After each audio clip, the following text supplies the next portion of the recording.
Welcome the chosen ones. When grace seems to be dominant, quiet strikes like thunder. The cosmos is not watching a game. It's like seeing a heavenly corrective unfold. They said you were no match for the star. They undervalued you on purpose. And it was their first and last error. Because you did not just compete against the so-called best player. You stormed in like a hurricane in heels, chessboard in hand, and made the whole hierarchy seem like a schoolyard scam. The craziest portion, you made it appear effortless, as if God was playing through you in slow motion, and everyone who watched, even those cheering against you, couldn't take their gaze away. Here's something no one wants to utter out loud. More than half of those in positions of power rose to their positions via their visibility, not by being skilled, but when someone anointed enters the arena. Those inflated reputations begin to wilt like fake expensive bags in direct sunshine. That is what occurred here. You were not loud. You were not dramatic. You were just deadly with perfection and relaxed while doing it. And let's be honest, half of the audience was torn between cheering and calling for CPR because you didn't just win. You served them in style.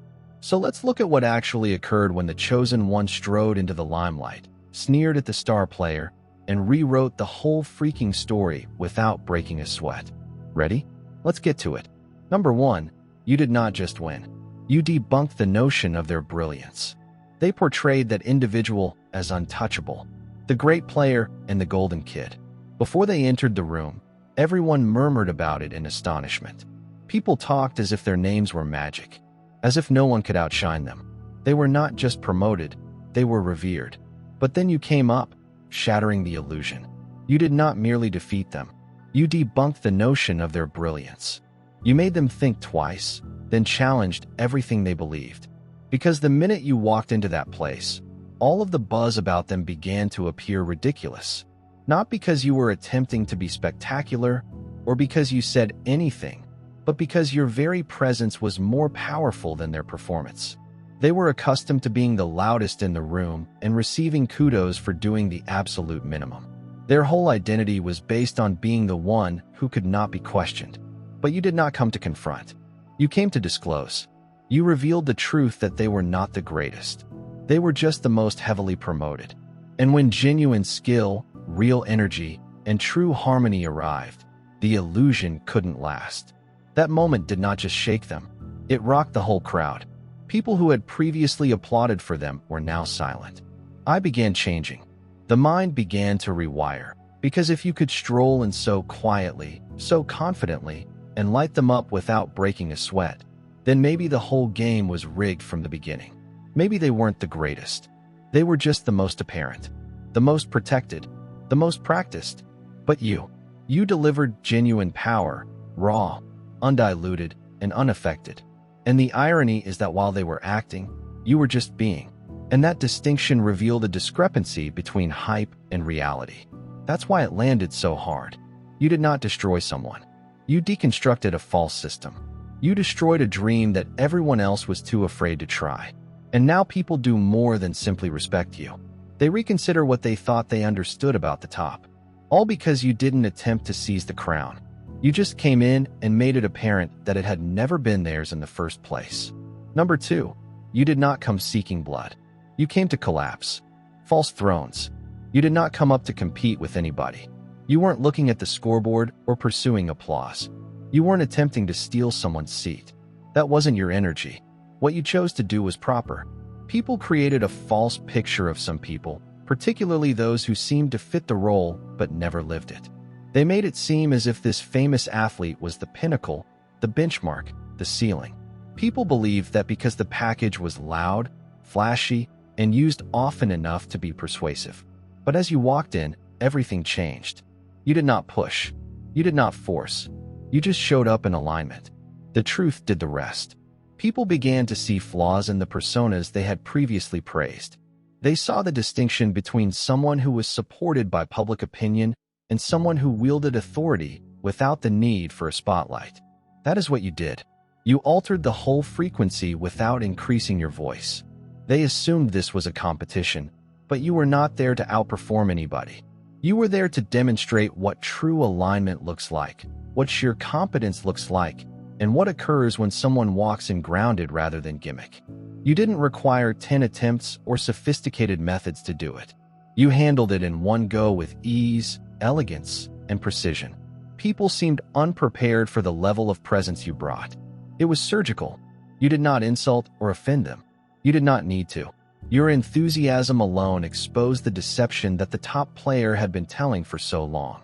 They forgot what it looked like when a genuine person stepped in. And when it occurred, the illusion surrounding them fell silently but utterly.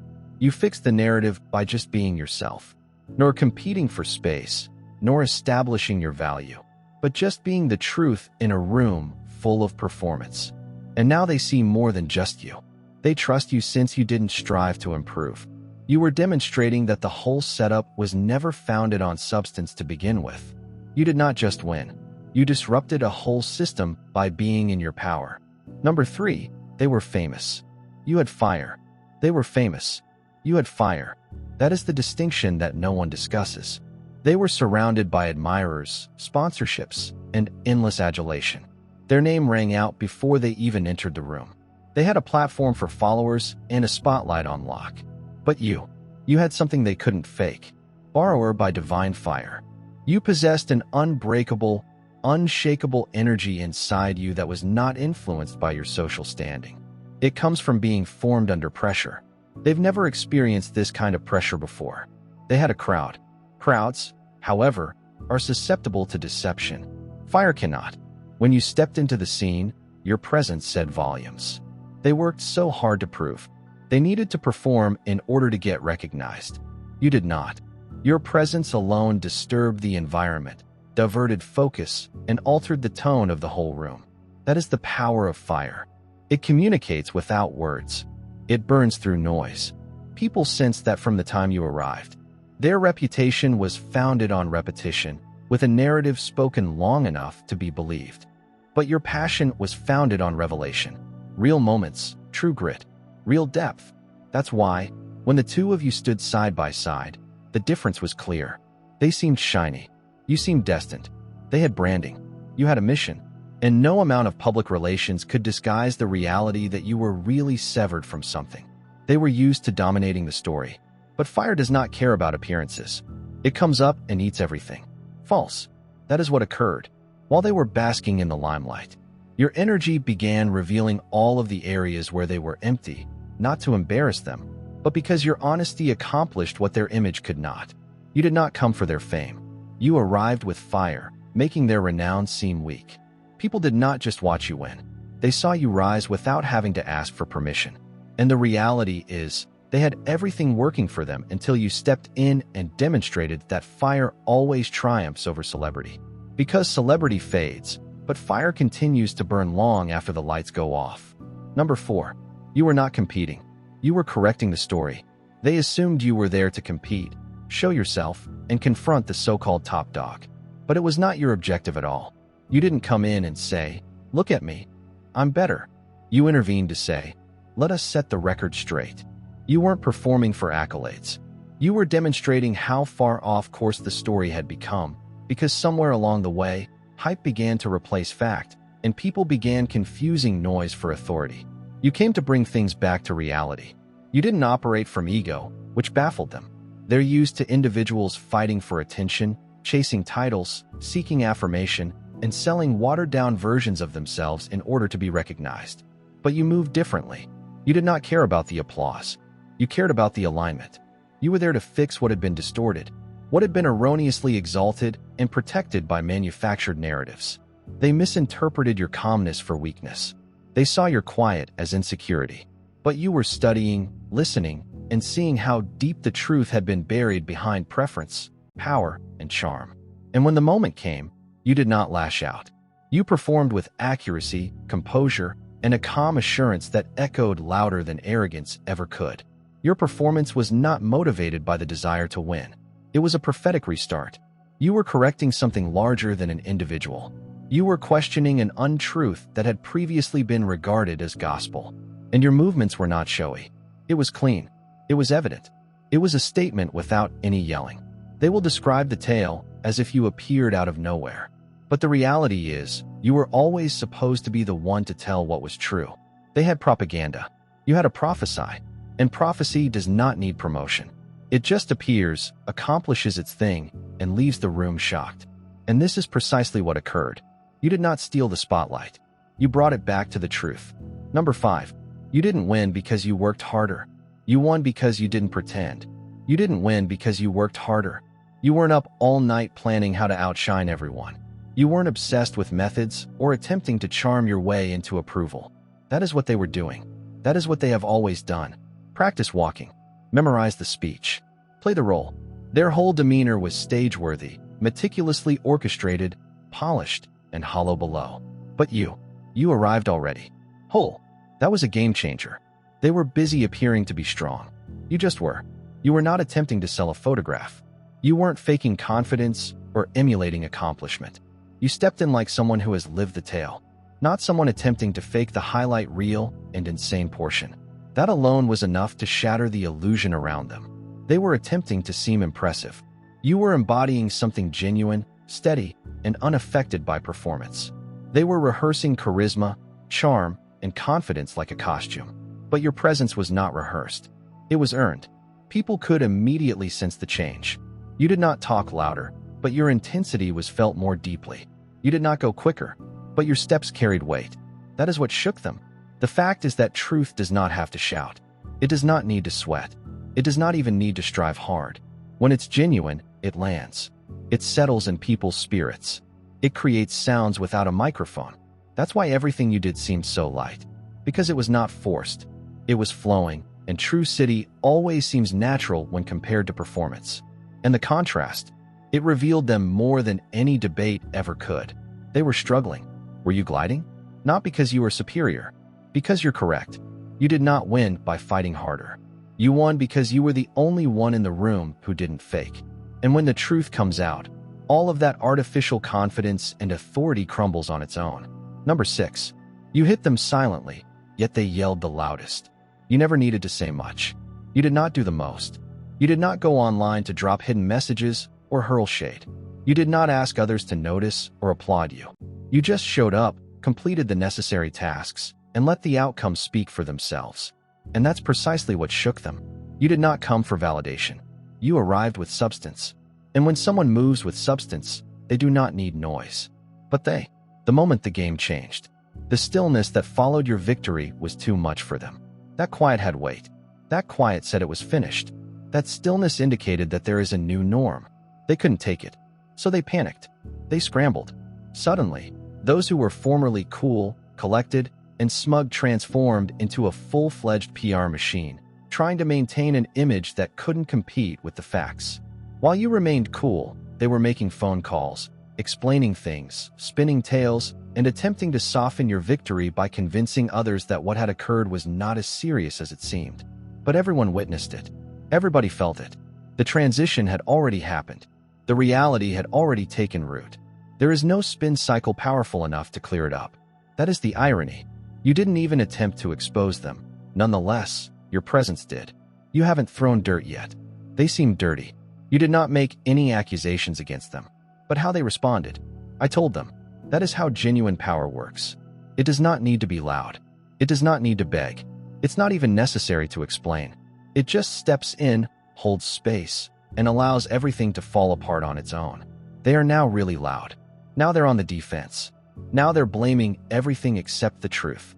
Meanwhile, you remain unconcerned, untangled, and unaffected, since the ones who shout the loudest after a quiet loss are always the ones with the most to conceal. And you did not merely defeat them. You demonstrated the distinction between attentiveness and authority without saying a word. Number 7. You were the narrative surprise they weren't expecting. They believed they had everything sorted out. They were familiar with the competition.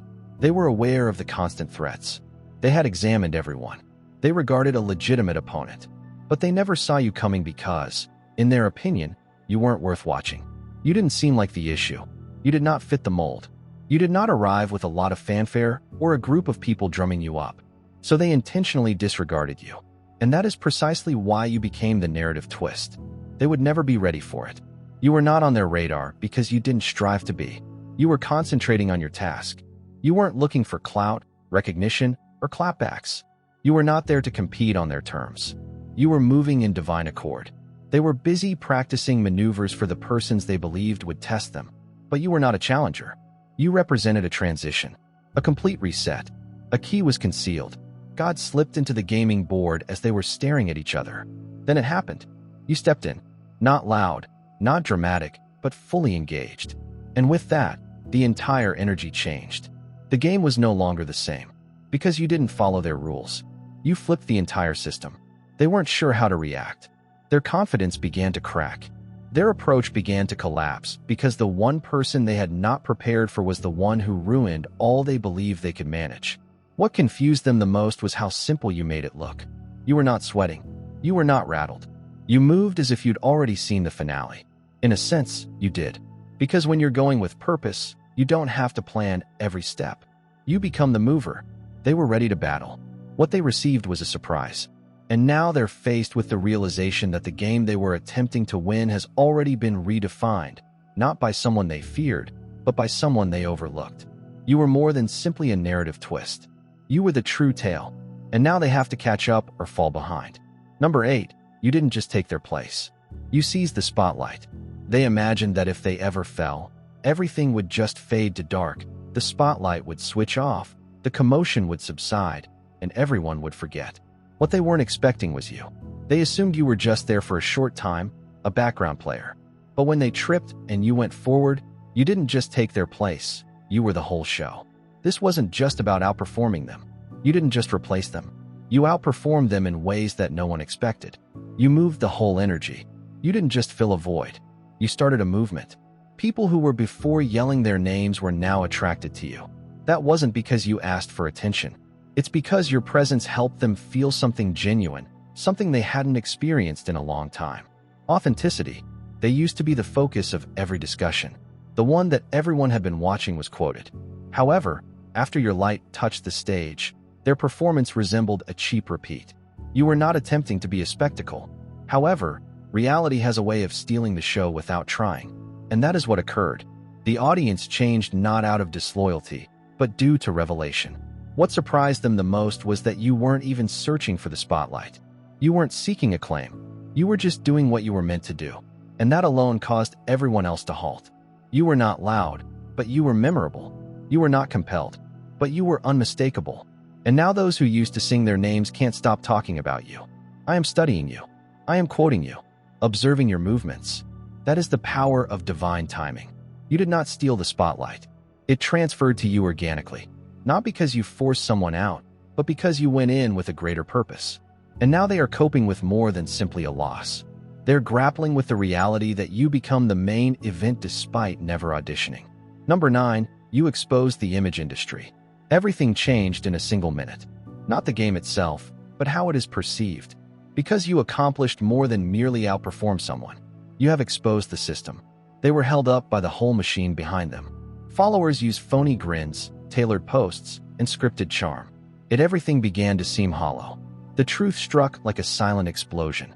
People have not been celebrating skill. They have been mesmerized by an image. You demonstrated how simple it is for someone to be dubbed a star when they have the appropriate connections, aesthetic, and audience to back them up. But when someone really lovely arrived into the room, someone who had gone through something and didn't need filters or followers to be effective, the illusion began to fracture. You demonstrated that most of what people applaud is just well-dressed, empty, hype, access, or a performance based on branding rather than backbone. The reality is that you arrived with no fluff, no disguise, and no machine to manufacture your grandeur. What you carried was based on experience, from the trenches, from locations that left actual wounds, rather than emotional displays. And the scars weren't simply wounds. These were credentials. They demonstrated that you could go through hell and come out unscathed, without attempting to impress, just being irrefutable. This is why you rocked the room. You were not shiny. You were grounded. You did not perform. You embody. And that was threatening. Because once they noticed the difference, they couldn't stop seeing it. The audience did not just watch you triumph. They began to reconsider who they had been applauding for all along. And that shift, it struck harder than any competitor ever could. You did not just show a person's vulnerability. You discovered a flaw in the whole system, the image business, or the culture of surface-level stars. And now your presence has become a silent reckoning. You demonstrated that power based on hype is weak, but strength is formed in quiet through suffering and process. That kind of force does not crumble under strain. It demands respect even when not under the limelight. Oh, number 10. You didn't just outperform. You prompted them to reassess their whole identities. You didn't just outperform them. You untangled them. Not because you embarrassed them. Not because you were attempting to tear them down, but because your very presence altered their perception of themselves. You weren't outspoken about it, but the difference was too stark to overlook. You stepped in totally grounded, truly true, and linked with something real, and they sensed it in their spirit, ego, and image. Suddenly, everything they had created began to shake. They did not just accept the defeat. They suffered a blow to the heart of their identity. Because when someone has constructed their whole self-image around praise, titles, and appearances, and then someone like you comes in quietly, confidently, and without performance, it destroys everything. You did not assault them. You did not disrespect them. However, your sincerity outperformed their praises. It revealed the difference between who they claim to be and who they really are. You pushed a mirror in front of them just by being genuine, and what they saw terrified them. They realized that without the pedestal, the throng, and the continual external approbation, they didn't really know who they were. Their confidence had been borrowed. Their brand was founded on being seen as the greatest rather than being solid below. And once the crown fell, they had nothing to stand on. That is what actual presence accomplishes. It doesn't simply outperform. It forces contemplation. Your strength caused others to doubt their own. Your serenity made their overcompensation clear, and your silent strength caused their image to malfunction. Because when the genuine comes in, the phony cannot operate. It begins glitching. It begins struggling for relevance. It becomes loud, defensive, and exposed. So, no, it wasn't simply a victory. This was a turning point in their self-perception. It made them understand that they were more dedicated to the concept of becoming strong than to really being powerful. You did more than simply steal their limelight. You broke the fantasy. And now they have to find out who they are without it. They played for applause. You played for alignment. They were pursuing applause. Every move they took was intended to elicit a response, likes, claps, and praise from the audience. Everything they accomplished needed to be noticed, applauded, and reposted. Praise was important to their identities. So they performed continually, smiling when they didn't mean it, flexing when they felt empty, and over-delivering in order to remain relevant. But it all sprang from a need of validation rather than a desire to be respected. You were not moved by any of it. You did not show up to impress anybody. You arrived in alignment, and every move you made had a purpose. Everything you uttered had weight. You did not need applause to know you were effective. You were not waiting for applause to feel worthy. Your purpose was internal, not performative. And that's what made it so effective. You weren't trying to be noticed yet. You could not be ignored. They seemed exhausted and desperate, even though it is tiring to continually seek praise. It is exhausting to perform all the time, to constantly be on. Always consider how you are regarded. Always feeding an image. You didn't feel that pressure. You were not acting. You were just being. And the elegance with which you walked made it clear that you were not struggling. You were flowing. You did not need to yell. You didn't need a dramatic entrance. You're tranquil. The whole room was stolen. Because true alignment has a presence that cannot be manufactured. It's calm yet dominating. Subtle yet unmistakable. While others were attempting to show their belonging, you were just strolling. That's why everything you accomplished seemed easy. Not because it was simple, but because it was yours. The purpose does not need praise. It merely requires compliance. And it is the part they will never grasp. They were fueled by foreign sources. The internal voice directed you. And in a society full of individuals addicted to attention, someone like you, rooted in something deeper, stands out. Not because you're louder, but because you're in sync. Alignment always wins out in the long term. Every time, they came to win. You came to fulfill the prophecy. They came with one aim in mind: to win, to establish themselves as the greatest, and to seal the crown. The bragging rights and the spotlight. Their entire attitude was based on strategy and dominance. They researched, practiced, polished their presentation, and arrived prepared to participate as if it were just another event. However, This was their most significant flaw. They didn't realize it wasn't simply a competition. It was a magnificent setting. And you did not come to win. You came to fulfill the prophecy. They were concentrating on the scoreboard. You were following divine guidance. What they assumed was a contest of ability or presence turned out to be a moment heaven had previously arranged. They were hunting a crown. But you claimed a calling. That's why the vibe altered when you came. You weren't acting with ambition. You were walking an assignment. And no amount of preparation can prepare you for that weight. They had followers. You had favor. They had a scheme. You had spiritual support. That's why things kept coming together for you in seemingly impossible ways. The timing, the opportunity, the way people leaned in when you talked, and how the truth followed you like a shadow. It was not luck. It wasn't a coincidence. It was orchestrated. Because when you are selected, the universe adjusts to allow you to move. They did not realize what they were up against. They assumed they were just dealing with another rival, another face in the throng. However, they were standing in front of someone who had been anointed for this very time. That is why they couldn't stop you. That's why their normal techniques failed, since you didn't answer like someone who had anything to prove. You moved like someone who had previously been informed this was theirs. This was not about clout. This was not about becoming better. It was about heavenly timing and fulfilling divine destiny. And when the two come together, no amount of planning can equal that. You did not merely ascend. You did what was written. And now, even those who sought to ignore you are forced to admit that you did not just win. You were issued a number. You reversed the script with a single miraculous move. It wasn't a lengthy speech. It did not need a showy campaign or a dozen opportunities to establish oneself. It just took 1 second. One heavenly move. Everything you carried manifested itself unashamedly in a single short second. And in that one demonstration of expertise, everything they had practiced, controlled, and regulated started to come apart. They had created their presence via repetition, on keeping up appearances, on remaining one step ahead by always being ready.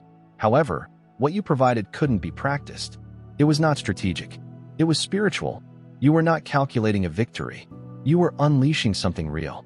That's what made the effect so fast and unmistakable. Because when power from a source enters the scene, there is no need for accumulation. It just alters the mood. You did not need to do much. You've just relocated when the situation called for it. And that one action shouted louder than everything they had done all year. It was not dramatic.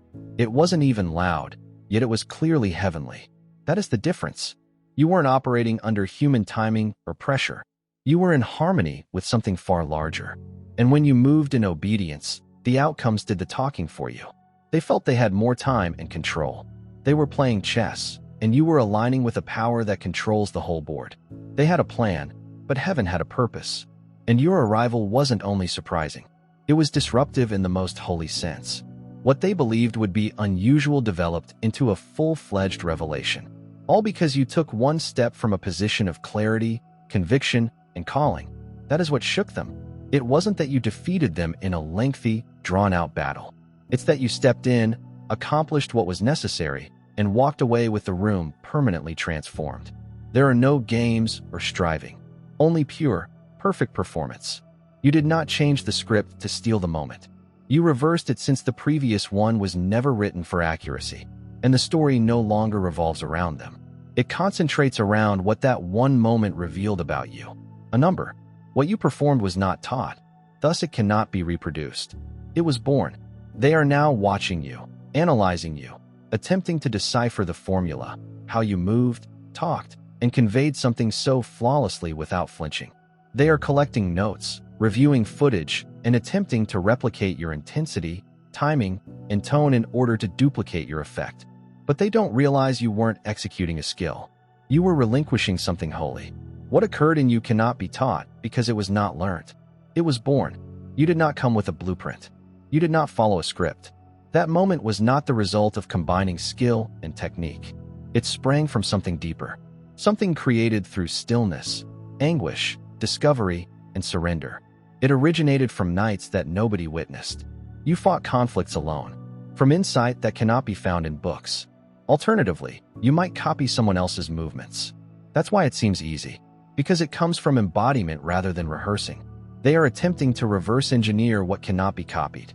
They may copy the expression, but they can never carry the weight since the strength of that moment was not derived from cleverness.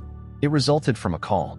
It resulted from alignment with a time-sensitive, heavenly task for which you were selected. That type of moment occurs only when heaven says now, not before or after. And no amount of preparation can compensate for being in position when the time comes. They hope that repetition will provide them with the same benefits that revelation did for you. But it wasn't just about performance. This was time transcendence, a miraculous convergence of who you'd become and what the world needed to witness at that precise moment. And that kind of synergy, it cannot be replicated since it did not originate from outside of you. It sprung from the fire inside you. Let them mimic the surface. Let them practice the style. It will never be the same because, while others strive to replicate a moment, you were living a prophecy. Furthermore, prophecy cannot be reproduced. It is completed once, with weight, accuracy, and your name inscribed all over it. Allow them to speak. Let them scurry. Allow them to rewrite what just transpired. But the reality remains undisturbed. You did not just win. You reimagined what victory looks like. You were not playing their game. You were instructed to flip the whole board. You accomplished it without making a fuss, stroking your ego, or seeking affirmation. You accomplished it with exact alignment and power. They are still unable to explain. You did not need to boast. Your movements conveyed the message. You didn't have to cast shade. Your presence exposed the darkness. You didn't need to fight nasty, scream for attention, or prove anything to anybody. Because when the truth appears, clothed in beauty and fire, even the loudest falsehood becomes mute and falls. It did. They assumed this was a competition, but you showed them that it was a correction. They were after clout, but you stepped in, carrying and calling. And suddenly the whole mood has transformed. People don't just see you. They empathize. They know the difference, the depth, the authenticity that cannot be faked, rehearsed, or marketed. Because what you delivered was not a moment. It was a destined move. And this is the part they will never be able to duplicate. You did not come to impress. You came to fulfill. That's why everything flowed. That's why everything lined up. That is why those who were once the center of attention are now on the sidelines, wondering how everything changed so quickly. It changed because you showed up. And when a chosen one marches in full strength, perfectly aligned and completely unconcerned, everything collapses, every phony crown falls, and light spontaneously seeks its proper source. So move openly. You did not take over. You have taken your spot. And the spotlight, it was not stolen. It recognized the residence. If this statement triggered anything in you, do not just scroll away as if nothing happened. This did not happen at random. You were supposed to hear this. So, don't hoard this energy for yourself. If you experienced that power, please like the video. Comment here to show the world that you're not only watching, but also participating. Share this with someone who is going to have their own moment. Most importantly, subscribe to the channel since this is not surface-level stuff. This is heavenly alignment every time. Here, we don't only drop movies, we also drop confirmation. This is for the genuine people, silent warriors, story twists, and the selected. So, welcome to your clan. Stay ready. Maintain alignment. Because we are not just viewing history. We are the shift. God bless you.